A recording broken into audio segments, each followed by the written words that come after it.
Why do we constantly chase more success, more possessions, yet still feel something is missing?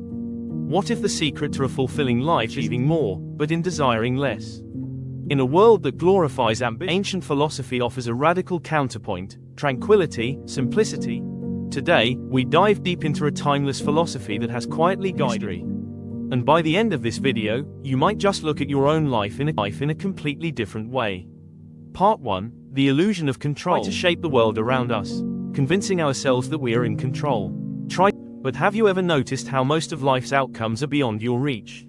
Other people's actions, even your health, so much is uncertain. Believe that peace comes not from controlling everything, but from accepting what we can't. Epictetus, a former slave turned philosopher, said it best: it's not things that with our interpretation of them. Imagine the freedom of not reacting to not being shaken by every insult. That's the power of focusing on control, your thoughts, your choices, your actions. 2. Redefining success. Modern society defines success by wealth or status. But here's the twist: the happiest people in history were the richest or most powerful.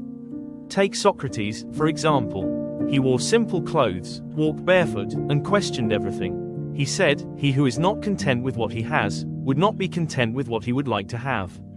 In other words, fulfillment doesn't come from adding more, but from appreciating less. When we see ourselves by others' standards, we begin to define success on our own terms. And that shift, that's liberation. Part 3. The discipline of the mind. Your mind is your most powerful asset, and your biggest obstacle. We scroll endlessly, compare constantly, and reactively. But ancient philosophers practiced something rare in our time: stillness. Marcus Aurelius, a Roman emperor and Stoic, wrote personal reflections not for fame, but for clarity. His goal: to stay chaos, humble in victory, and steady in loss. The key is mental discipline. Start your day with intention. Question your desires. Practice gratitude. These aren't just habits, they're a path to inner strength.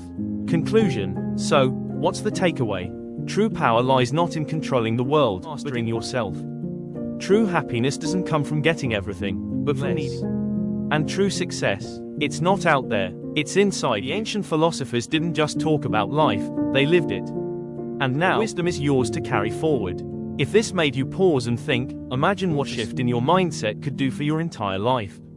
If you found value in this, subscribe for more insights that challenge the way you think, and bring you closer to the life you. Stay curious, stay mindful, and remember, the greatest within.